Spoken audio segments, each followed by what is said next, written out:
Welcome everyone to episode 26 of the Bunker Talk.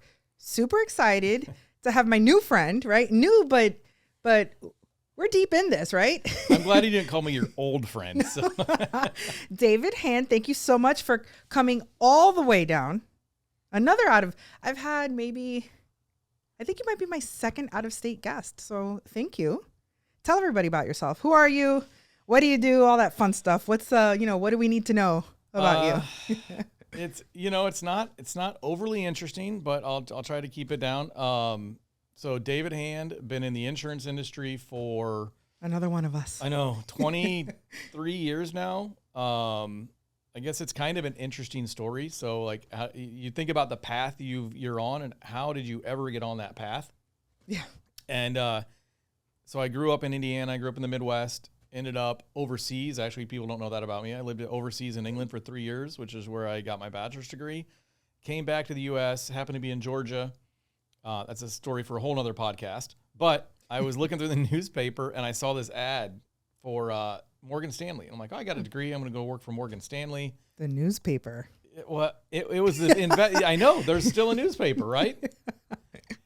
And so I applied. I went and interviewed. I didn't get the job. But on the other side of that ad was this Progressive Insurance. It was when they had those, when they had those IRVs, they called them, immediate response vehicles where they would literally drive to an accident. Mm-hmm. So they had one of those in the newspaper. I'm like, oh, I guess you get a car if you work for this company. Mm. You did get a car. Took me 6 weeks. I got a job and spent 20 years there. Wow. Yeah. So now I'm still on the insurance path, doing a little bit of everything. I mean, I can sell a policy. I've managed large agencies. I've worked with, incredible leaders from around the country. Worked in technology, so done a lot of stuff in the insurance space, and just continue to enjoy working in that space on it. So I'll stop there. That's wild. No, that's so interesting. And I do remember when those vehicles were a thing. And it's also interesting what you said, because what a wild time, right? To think that like a car is what made you interested, right? Like a company car. My dad did that too. Like he always tells the story of when he came from Cuba that he ended up working at a company that gave him a company car, and his dad owned tow trucks and he wanted him to work with him. And my dad was fascinated with the fact that he was getting a company car. Like it was a big deal. You made it, right? And he told his dad told him, this company is buying your soul with a car,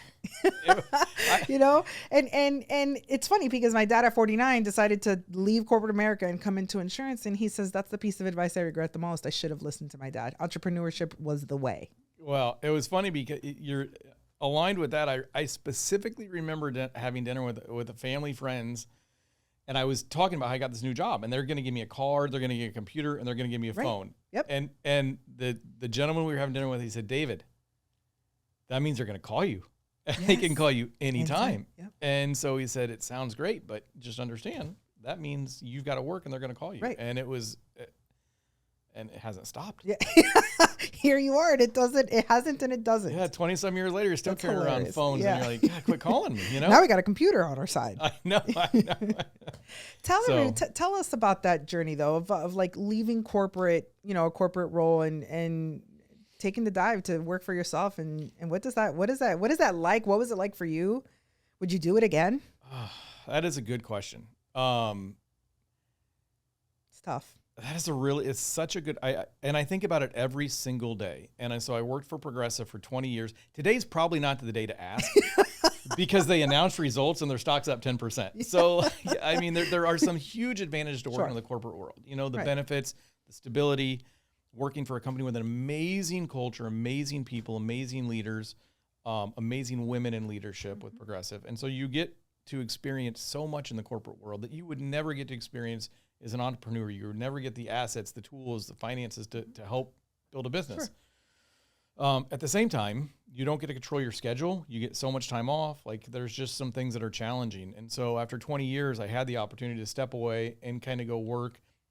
I would call it a gray space, for a technology company. And it was a little more entrepreneur where we were building things. We were starting from scratch. We were thinking about designing things the way we wanted them to be. And to me, it was so appealing. And I thought, okay, well, the next step is literally just go do this myself. Mm-hmm. And so 20 years of corporate experience, couple years of building an insurtech, and then you think, how can I do this myself? And the last, 18 months has proven that you can do it yourself. And like people that are thinking about small business, should they go get a real job? Should they go get a job in the corporate world or work for a big company? If you're looking for that security, there's always going to be people that need employees like that. But if you want the independence, if you want to be an entrepreneur, you can do it. It's hard work. It's incredibly hard work, but it can be done. It's interesting because this wild ride that we're on, right? It's got high highs and really low lows, right? And I think that that's one of the assets of where we both sit on, in the association of the Latin agents, the community aspect of it, right? It's hard to do this alone. Mm-hmm. Any business, I'm assuming, not just insurance. But having a community by your side, having someone to call, having someone to talk, to ask a question, to figure something out, resources, all of that piece, it makes it a little easier, right? Rather than doing it alone. And so I think that there is different reasons as to why people go down these paths. I know that some of them, it's a chip on their shoulder, maybe. Someone told them that they couldn't do it, right? True. And so some people just want the autonomy of not having corporate, not having that constant watching or not really controlling your destiny. I know that for my parents, that was kind of it. Like they were tired of working for so long for somebody else. They woke up one day and they had just had enough, and they're like, why? And it's funny. I actually spoke to somebody recently that reached out to me on LinkedIn asking if I can mentor her, and she wants to start her own agency. And that's one of the things that she says, I'm kind of tired of just working a lot for someone else. I was reading this I was reading this analogy in a book recently, and it was talking about there was this African country, and in this village in Africa, they needed water, and there was a lake a couple miles away. And so the village leaders said, they brought everybody in. They said, we're going to contract 2 people to bring water to the village.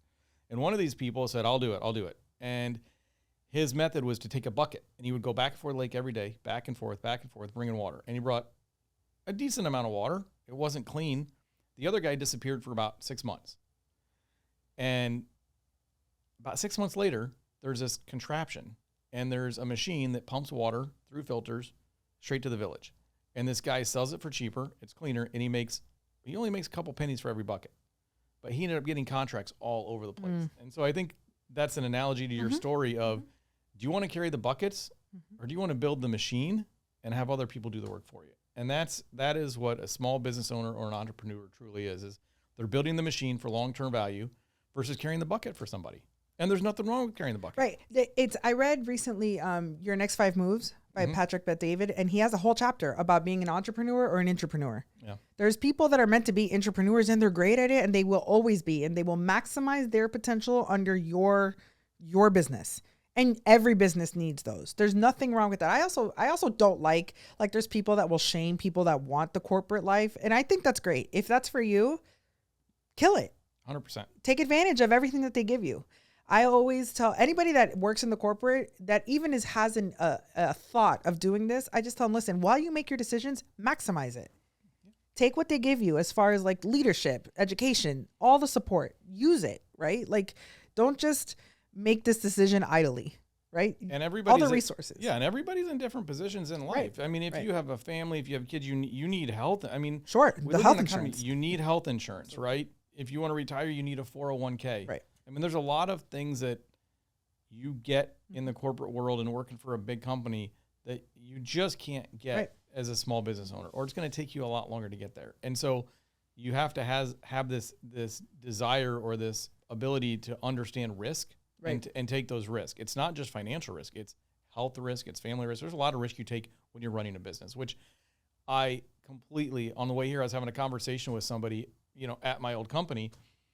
And I said, I completely underestimated how hard it was to be a business owner and how hard small businesses work. It's incredibly hard. And I have such an appreciation now from this side of things. I said, man, I underappreciated how hard. Every time I walk into a small business now, I appreciate them. I try to spend all my time at small business. If I'm shopping, I go into small businesses, the coffee shops.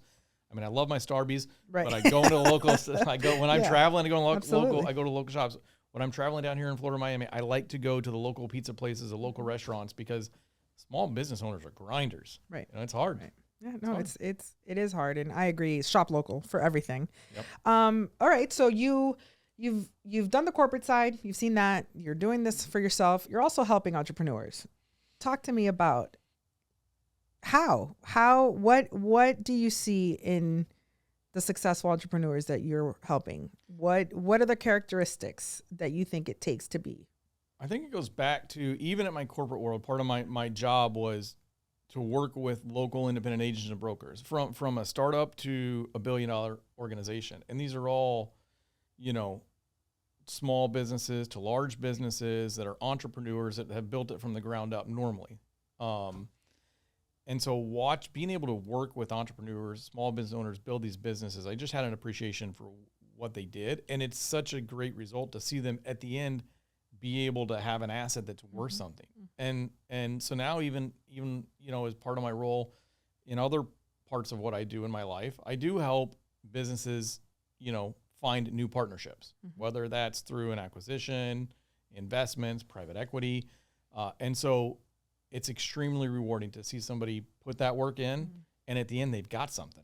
Have a cash true value, and to me it's been very rewarding to see that. And I've worked with some incredible entrepreneurs who built great businesses. And a lot of them are, a lot of people say, well, who's been the most successful? I'm going to ask a question for you. Who's been some of the most successful entrepreneurs you've worked with? Immigrants.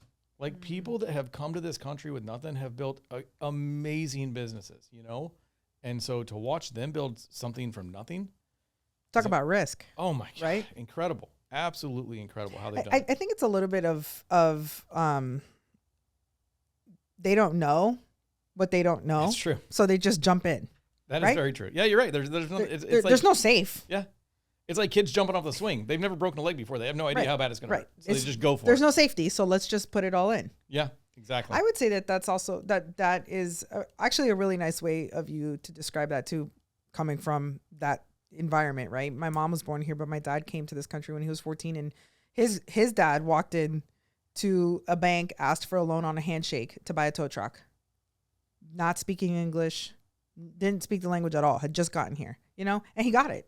Back then, I mean, it was a handshake, $500. And that was what he needed to start a business, right? Very different today, but it's a spirit. It's something in you, right? He wasn't the most educated person. It's not always about education, right? This is never, I am a person that believes in education, and I have a lot of designations for this industry for what I do because I believe in it. But ultimately, it's about work ethic, right? And how motivated or disciplined are you to wake up every day while it's sucking and keep doing it, right? And not give up. I think again, as somebody who was fortunate enough to have an education provides you the foundational elements of, what our education system offers. And it teaches you some best practices in life. I think it teaches you structure too. It gives you structure, persistence. Sure. There's a lot. I think higher education is incredibly valuable, but don't overestimate it. There's some incredible leaders, and Michael Dell, one of them, Bill Gates, a lot of people who started incredible companies didn't finish college, right? And so it's absolutely possible. So tell me about, these people that you've seen in your business journeys. Let me set this. I think I already told you this, but let me start over. The premise of this podcast, besides trying to get my time back from like wild times I spent networking, I really decided I was new in business, right? Even though my dad owned an agency and I worked for him, but I also was new in business in a world that I opened this agency 6 months prior to COVID. So it went very different than I expected when I opened this, right? And I feel this industry has been very supportive. So I thought to myself, well, I would love to offer a place where other entrepreneurs, no matter the industry, that are needing help, needing resources, needing just some advice, maybe on a really bad day, I come up on their feed and they hear a clip that, recharges them so they can go out and do it again tomorrow, right? So this is, no control over which business owners are listening to this, but my target audience is business owners that need a community.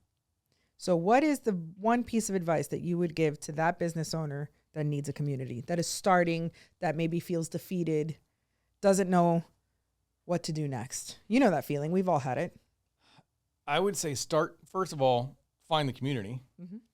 But to find that community, just start somewhere. Start somewhere, sometimes it's cliche, but join a networking group, join a church, do something to find that community and find people that are around you that are supportive. And I can't emphasize that enough because, we're the association convention is next week and we're talking about partnerships. Find a partner that you can bounce stuff off, that you can talk with. It doesn't have to be a financial partner. It can just be a mentor. It can be somebody that you can talk with that will help you along the way.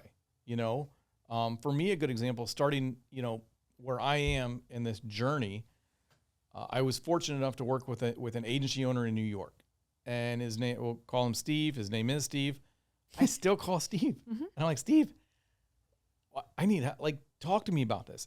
And he answers the phone every single time and helps answer my question. It might be the most basic question about insurance, and he still answers it. Or about an agency or commissions, and he answers it, At the same time, I'm still friends with CEOs who I'll call them and have very strategic conversations. So I think for small business owners, find your network, build your network, start somewhere building that network, and just keep building. I will also say for small business owners, boy, I can't tell you, I'm not a big social media. I mean, I do social media. It's not my biggest thing, but I'll tell you, LinkedIn is so powerful. I mean, it is incredibly powerful to build a network on LinkedIn, to be engaged on LinkedIn. So I'd say small business owners, that's another really good place to start. I think so too. And I think I'm definitely not using LinkedIn as I should, I don't have a strategy for it, which I should. I think that also when it comes to LinkedIn, it's exactly what I just said, is have a strategy, right? Have an idea of who you're speaking to.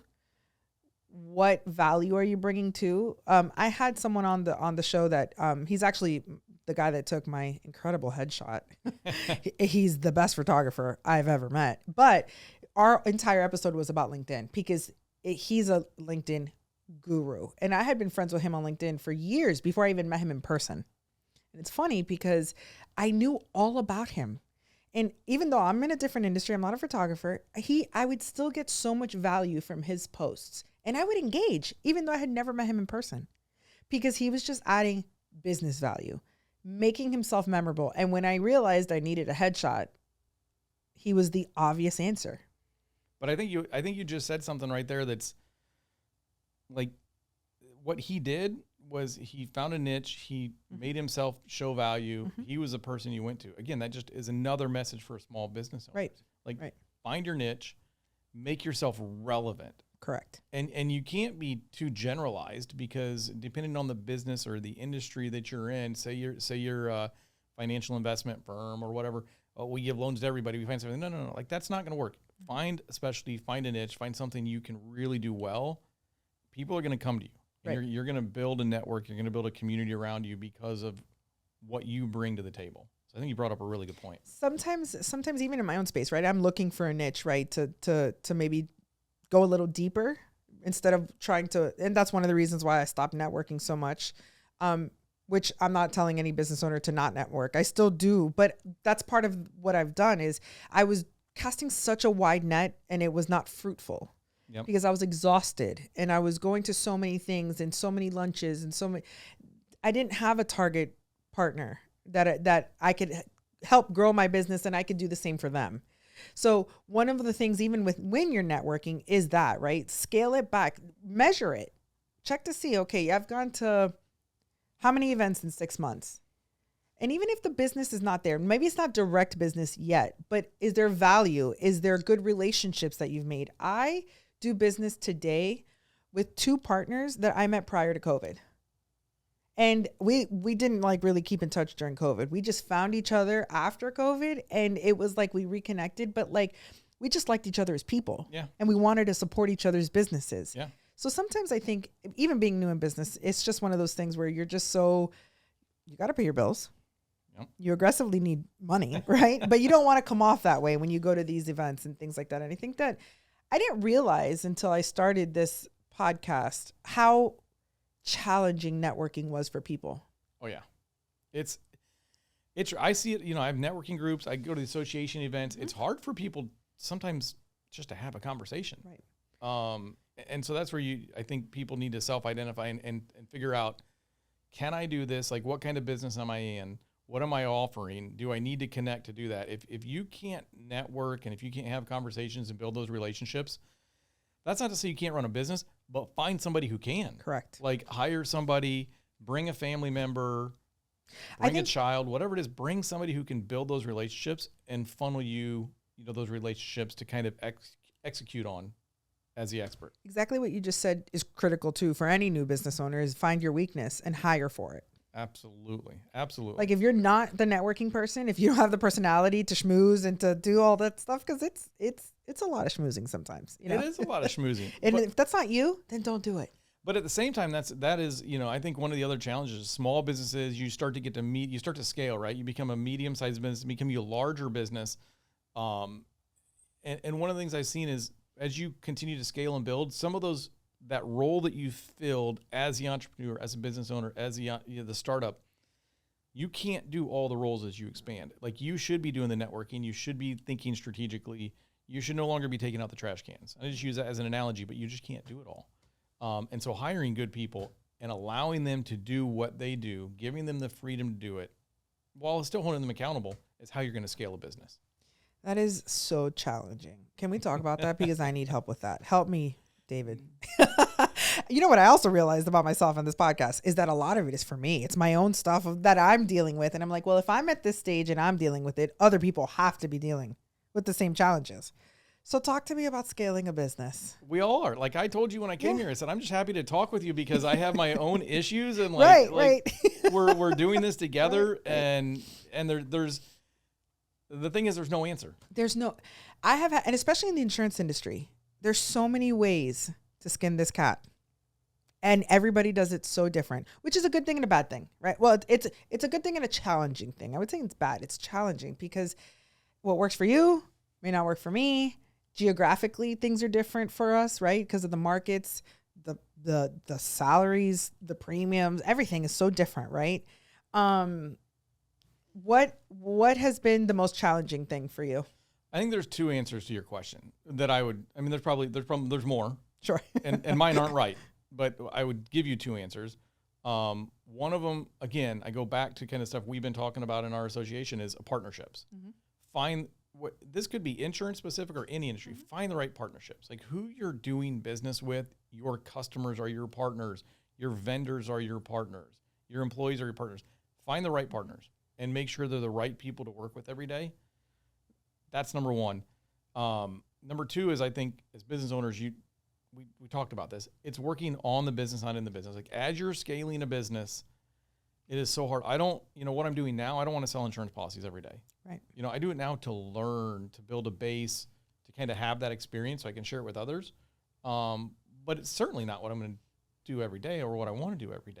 And so as business owners continue to scale, they can't do the same things they're doing every day. You might have to start there, but you quickly have to have a plan to hire somebody to fill those roles and scale. So give me something tactical. Basically, it's outworking yourself of the job, right? Yes. So because this is what I'm dealing with. I was the person that did it all. I can't continue doing it all. I brought someone in, right? Some of my clients still want to talk to me. Like, they refuse to talk to somebody else, right? Maybe I could have done a better job handing them off. Yep. Hey, you know what? I'm working on my business. I could have done a better job with that. But how do you work yourself out of that person that does it all? It's a good question. I was having a conversation with one of our owners this week, and she's going through the same thing. She's growing incredibly fast. She's already hired her first, assistant to help her. And she said, but I have the same thing. Like, my partners want to call me. And I said, I think you have to tell your story the way you want it to be told. So I said, I think, for your partners, you need to tell them, listen, as I grow, you're going to get access to my assistant or my team who are going to be helping you. Communication. Your initial emails that go out to your customers through your CRM the first time is going to have your information and your assistant's information, so they know that they're going to have access to a team of people. And I think if you communicate it as, because you're my client, you're getting access to a full team of people, customers are more receptive to that. Yeah. But you're always going to have those high potential clients. Sure. And you better answer the phone. I agree. I think that I didn't do a good job with the expectation of like the transferring, and it's like I'm still here, but like, and I think that what I realized is that maybe I was afraid to do this and I should have just done it. Is just be honest with them. Like you said, like, look, I'm growing my business. I'm trying to grow. I'm trying to scale. I'm building a team. I'm still involved. It's okay to tell them that as well. Well, and I think it's roles and responsibilities too. I mean, you might take a call from the CEO of a company and they want to deal with Ciara. Sure. Cool. I'm gonna have that phone call all day long. I'm happy to do it. My role is to build that relationship. Hey, CEO, listen, I've got another team member who's going to handle this, and this for you, and then I'm going to follow up and make sure it's all done right. You got my phone number if anything goes wrong, but they're going to walk you through this process, or your team through the process, whatever it is, or the customer through the process. So I think having very clear roles and responsibilities is really important, and that's where I've seen organizations just struggle is when they have all these people doing all these different things, but they don't clarify roles and responsibilities, who's doing what, when, where. Customers just get lost in the shuffle. It's a bad experience. It's a bad experience. I have also gone through that. Yeah, so I think to answer your question, you like to work yourself out of your own job. Yeah. You know, to what you said earlier, hire somebody that's good, have good partnerships, communicate with your customers, have clear roles and responsibilities, and at the end, technology is also going to help. You know? Sure. Yeah. But those are a couple steps that I think would help. I think so, and I think that one of the things that has helped me and has been critical for me in the last probably year is managing my time better. My time, I was wasting a lot of time. And I read, I don't remember where it was and what book it was that I recently read. And it's like, honestly, it might have been in the one I'm reading right now, the $100 Million Leads. And it was like, if it's not a hell yes, it's a no. Yeah. And I've been really bad with that. And I feel like I've gotten better. And I think that I'm like starting to see, honestly, and I made this mistake. I'll be honest. Even my team told me, like, we don't have access to you. Like, you're so busy, you don't like spend time here. Like, they have questions for me. Like, and I thought to myself, that is very fair criticism. And I went home in that weekend, and when I looked at my calendar, there was one meeting a week, my one team meeting a week. And I was like, well, that's not fair to them. Yeah, it's not. So it's also like I blocked out time in my calendars that are not negotiable, that are spent with each one of them individually, making sure that I'm giving them what they need, the resources that they need. And also it helps me with this transfer of responsibility, right? For them to maybe be able to handle more. I could have been frustrated with the level of things that they were handling, but it's also my own lack of pouring into them. The time thing has been critical for me as well. Yeah, well, we're probably similar in that everybody has, we had this conversation before we went on, everybody has these different personalities. Mm-hmm. I'm a yes person. If somebody comes in and drives my family crazy, like I rarely say no. If somebody comes and says, I have this idea, can I talk to you for an hour about it? Can we go off coffee? Can we have a meeting? Can you attend this event? I'm normally always like, yes, I'll do it. You know, the association is a great example. It's like, sure, we already know that about you. I mean, so you have to figure out what you said is, it's not what you say yes to is really important, because there is nothing more important than your time. Absolutely nothing. And so you have to prioritize as a business owner, honestly, as a human, mm-hmm. like where are you getting the best return on investment for your time?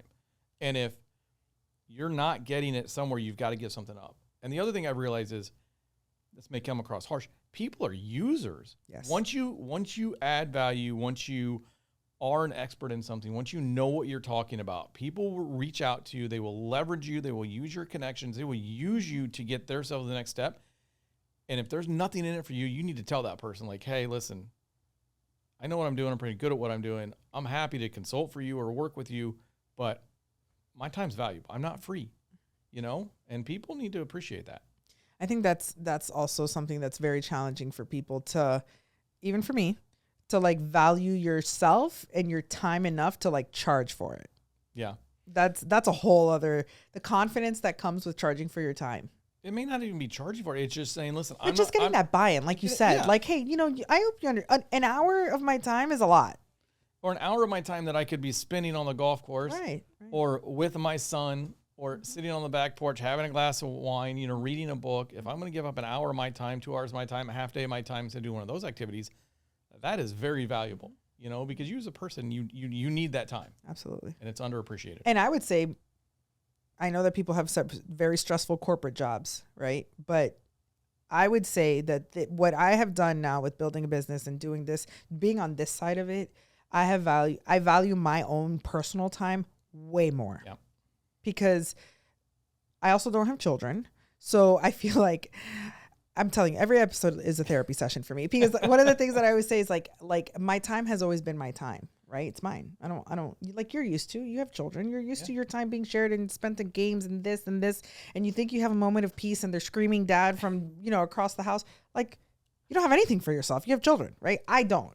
So I realized that with my staff, I'm getting a Teams message. I'm getting somebody walking into my office. And I was like, I can't even have 2 hours to do my own job because they're always wanting my time. And it took me, and then I realized that when I get home, I'm just drained, absolutely drained. And I'm like, I don't want to talk to a soul. Like, I just, and I realized that too, right? So I need to be even extra protective of my time to kind of like refresh myself and like rest my mind. Your time's the most valuable thing in the world. And, we're covering a lot of topics here. I guess like everything, right? But it's one of the, I mean, isn't this what this is? Isn't this what business is? Listen, you tell me. I mean, I was having a conversation with somebody today, and she was somebody I work with closely, and we don't always agree. But like under kind of this work and this kind of work tension every now and then, we connect on a personal level. And she said, David, there are just things you can't control. And so when it comes to time, I think that's the other component of it is what's in your control, what's not in your control. If it's out of your control, don't spend time on it. Like do what you can do, right? But if it's when within your control and you can make a difference or have an impact, keep going. But if it's not, let somebody else powerful. Let it go away. That's super powerful. That's a great She's very right. That's a very good outlook to have, right? Because what about all the energy that you're letting go of over the things that you can't control? Where's that getting you? For me, and we've had this conversation before, and it's been something I've reflected on lately, and I think she's completely correct. I can do what I can do every day in my business or the other businesses I help operate, but if it's not in my control and there's nothing I can do about it, all I can do is communicate, hope for a response, and let it go, unless it's really important to your business. Sure. But there are certain things that you just can't control. That's life. Right? Business and in life. You know? So we started this conversation talking about like just the ride of business and stuff and just successful people in general, right? Successful business owners. So if you think about it, all of like the gurus, you know, I've read Atomic Habits. I just ordered a book called Buy Back Your Time by, I think his name is Dan Martell, that I've heard is incredible. And he teaches you how to like set up your operating procedures for your staff to basically duplicate yourself, which I need. All of these things, right? So, and I know that you're obviously around a lot of people that most would consider successful. Like how do you see that they manage their time? Is it like, are we right? Or are they super protective of their time? What would you say?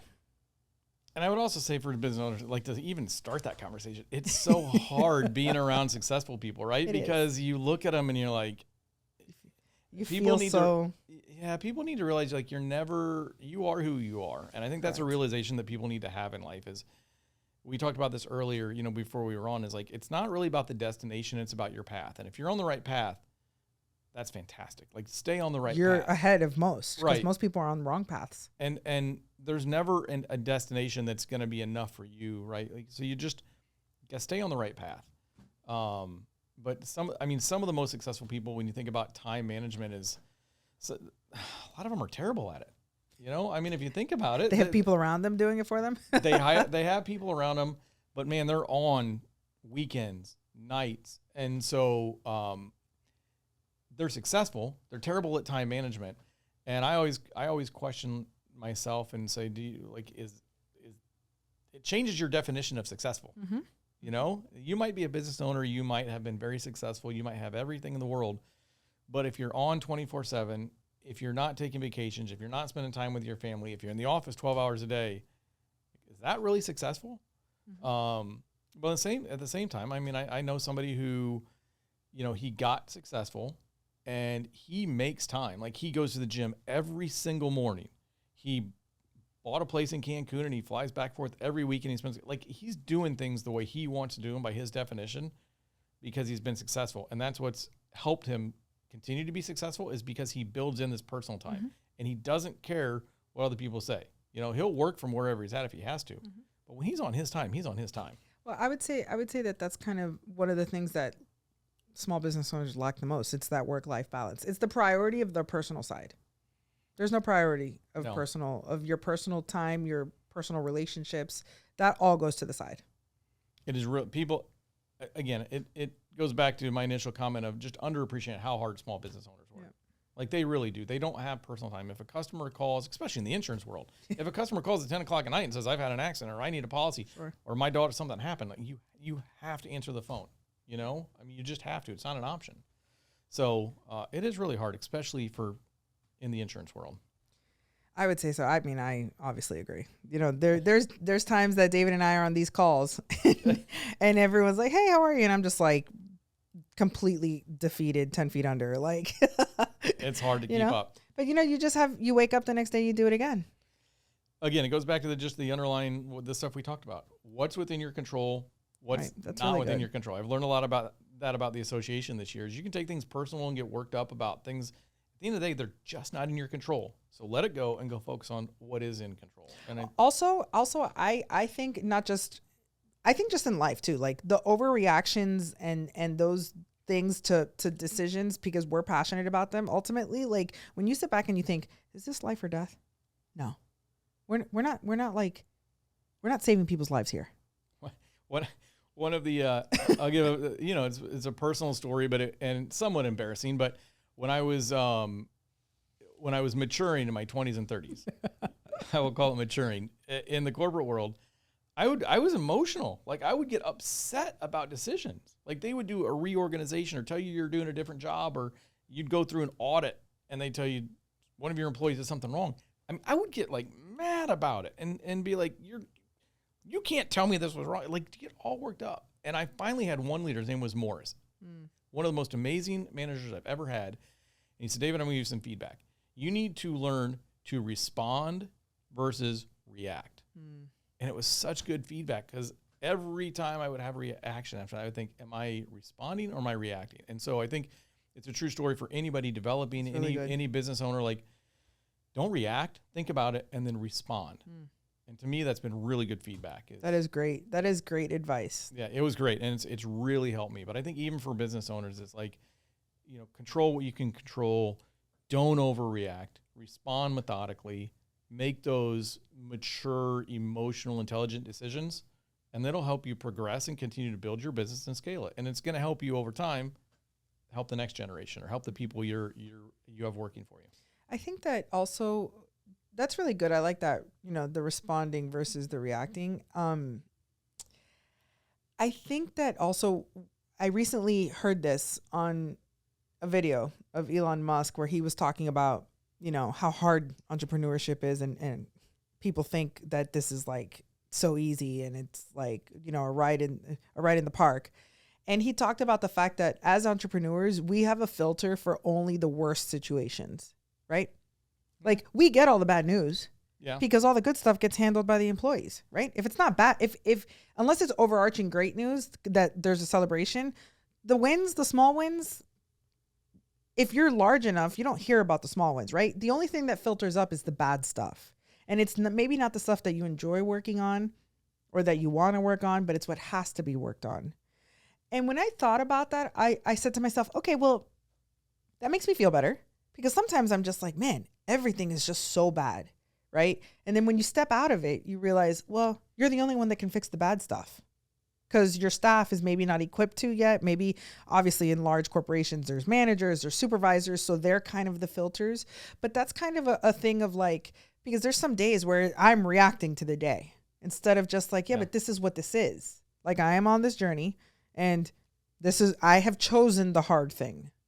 So my days are filled with negative reactions, interactions, customers are upset. We might have made a mistake, something, a claim. But at the end of the day, like I chose this hard. I think anybody in an entrepreneur or a leadership position typically is in that situation because they have to make decisions and everything that's elevated to them is either really good or really bad. Right. I had another experience with I guess I'm telling a lot of stories, but just reflecting back during this conversation. And I had another leader who She was with Progressive for like literally like I don't know, like 50 years. She was there a long time, ton of experience, and she took me under her wing a little bit. And one of the things she taught me was, she said, David, everybody comes to me with problems. Everybody comes to me with problems. She said, I'm going to challenge you. Don't ever come to me with a problem ever again. I said, well, what do I do? So why can't you? I know. And she goes, figure it out. She said, I want you to come to me with a solution. So every time you come to me, I want you to come to me and tell me, I got a solution. Here was the problem that I'm addressing. And she goes, I'm probably going to support you 90% of the time. And I think that as leaders and business owners, the people that work for us or the people that we're mentoring or our customers, whatever it is, like we should encourage them, listen, come to me with a solution. And that will alleviate a lot of the headaches that we have because we're so used to solving problems and we want to solve the problems. We're problem solvers by nature. But if we can get those around us to say, just come to me with a solution. Not a problem. So good. You know, Yeah. I use this with my wife. She hates it. She's like, I think we should paint the outside of the house. I'm like, cool. I am not talking about it. I don't want to decide. Come to me with who's doing it, what the budget is, what colors you want. Let's have the conversation. But come to me with a solution. Like, go do the work and I'm going to support it, you know? And so I think more people just need to be encouraged and empowered. Go make decisions. Go do the research. Go tell me what you need. And that takes, I found that to take a lot off my plate because I would tell my teams that, like, don't come to me with problems, come to me with a solution. This is so good because I think that's one of the most challenging things when you're building a small business and you bring in that first employee. You don't know what you're doing.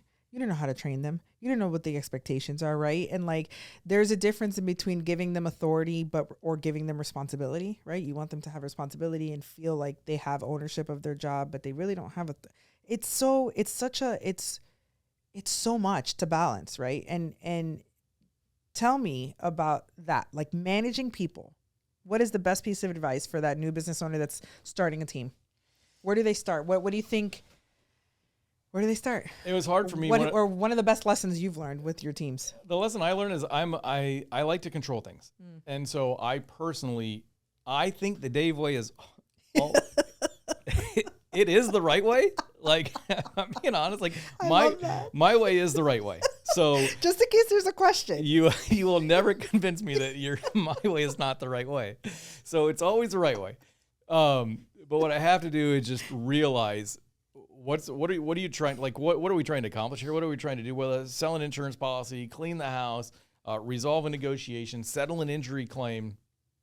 There's a lot of different paths to get the right answer. Right. So you just got to let people take their own path and get there. And so I think when you're developing people or you hire somebody, just say, listen, here's the expectation. I'm going to be very clear. Here's the roles, responsibility. Here's the expectations. If you can get to the answer or the outcome different than I would, that's fantastic. I'm going to let you have that flexibility. Just make sure you know your role, you follow the path, you meet my expectations, and if you get the same outcome, I'm going to try to live with it. I was going to say, well, that's pretty uncontrolling for someone that thinks that their way is the only way. I'm sure that's taking work. It's a very, like, personally and professionally. Yeah. You know, personally and professionally. You know, my son, he's 13 years old, and I'm like, you got to do your chores on this day to get your allowance. And he's like, okay, but I'm going to do them on that day when I want to do them. And I'm like, you know, but you got to, and he does them. He'll come downstairs, but Dad, I got my chores done, all done. Okay.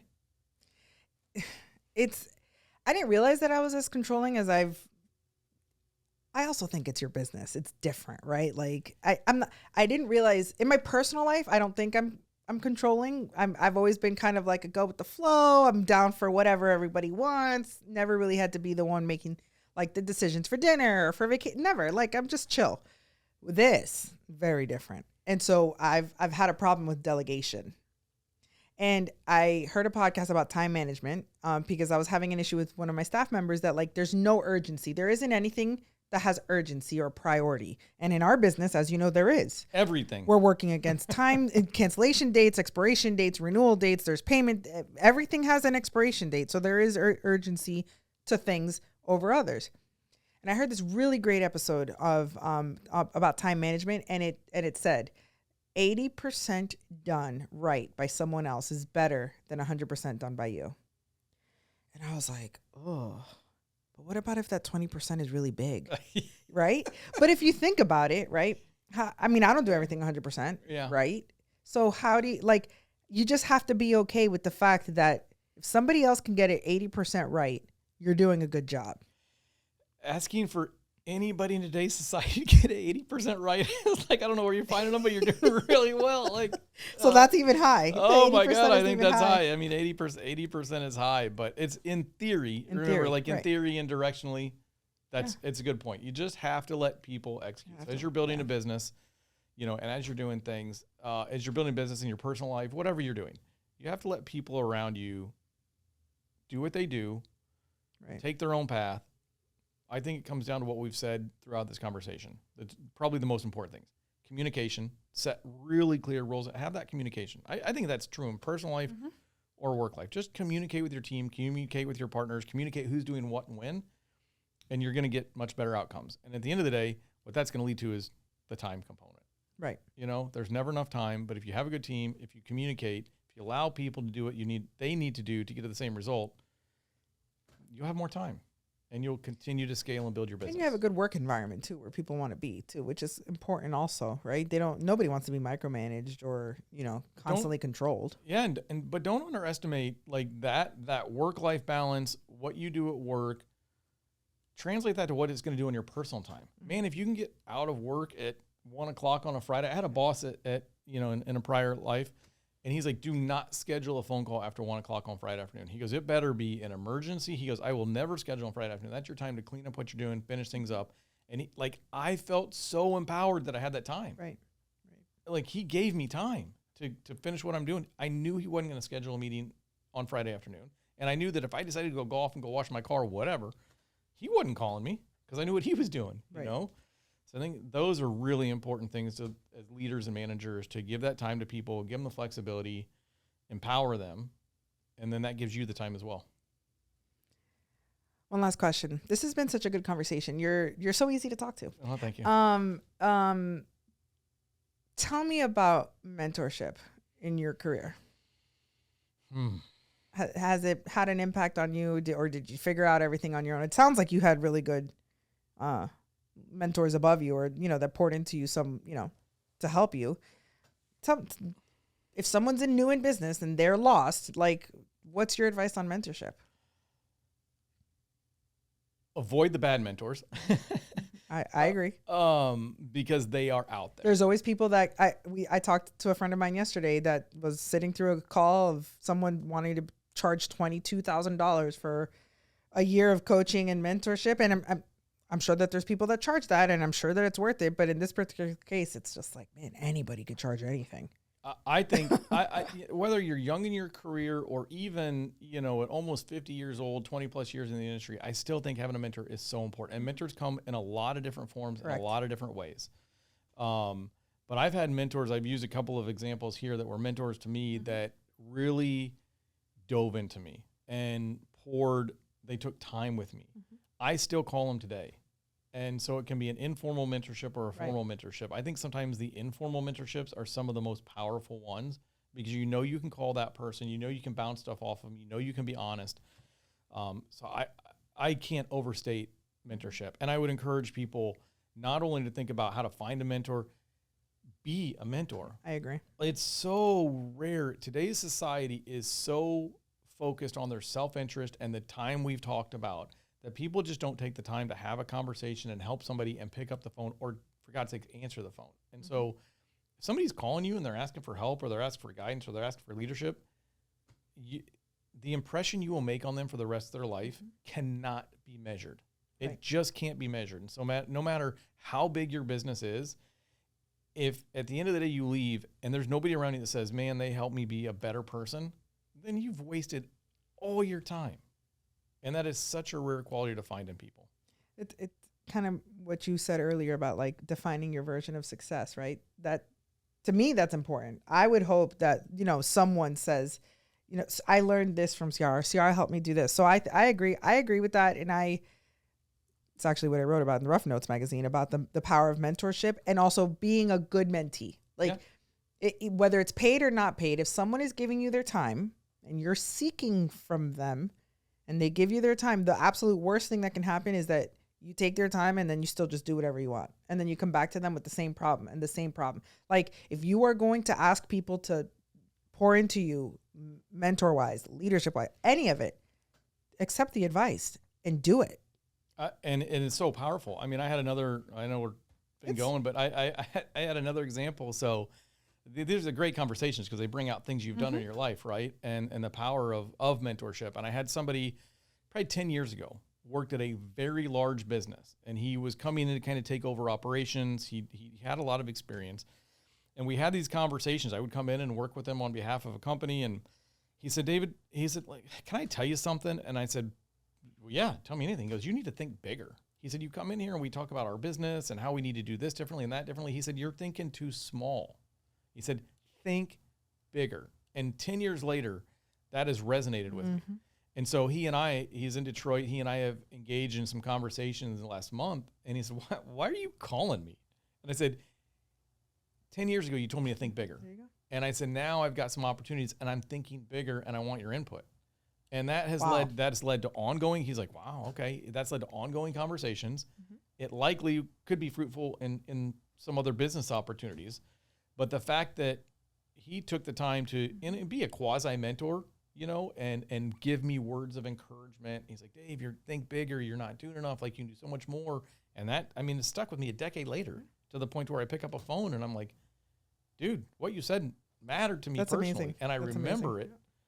And it's just led to some continued conversations. And that's what you're doing. You're paying it forward, whether you realize that or not, right? Like you're doing that for the business owners that you're helping. You're doing that through this association. Came in like a wrecking ball, right? Pushing the limits, pushing the boundaries, forcing people to think bigger. It's true. And so you're doing that even whether you realized it or not. So it really was impactful. The Gringo Wrecking Ball with the Latin American Association. I'm not sure. I couldn't love it more. I'm so here for it. I love it. I'm here for it. I love it. Well, it's always in the best interest. I think as long as you have other people's interest in mind, I think it's okay to be a wrecking ball if you're doing it for the benefit of somebody else. For yourself. Thank you so much for your time. This was awesome. This was awesome. I appreciate your time with me. I appreciate the great advice that you've given. And I think that the best part about these conversations is when they're honest, right? And you're sincere, you're honest. This is hard. It sucks. Get help. All that fun stuff, right? Like it's great to have honest, raw conversations with entrepreneurs, so people that feel defeated don't think that they're the only ones, or that just because we're further along that it goes away. No. Doesn't. It's here. No, this conversation was a ton of fun. It's made me realize how engaging and fun it is to sometimes we're so involved in life and putting out fires that it's just hard to have a conversation sometimes. Right. So this forces a conversation, which is really healthy. Yeah. So fantastic job. No, I loved it. Super excited. We're going to spend a lot of nice time together too next week in Marco Island at our convention. And so tell everybody where they can find you Well, you can find me in Marco Island next weekend. That's a great place to find me. So sorry, by the time you're listening to this. We were on Marco Island. Yeah, we're nice and tan. It's post Marco Island, so sorry. I'm currently doing a lot of work with Preferred Insurance, Peony, here in Florida. We're helping small business owners. We're helping agents start their businesses, and it's so much fun. That's awesome. To be at the ground level, help people build business. So you can reach out to me. You can find me on LinkedIn, David Han on LinkedIn. So and we'll leave it all in the show notes. So thank you so much. On the show notes. We're so professional here. Thank you. This is awesome. Been a blast. Thank you, Ciara. Thank you.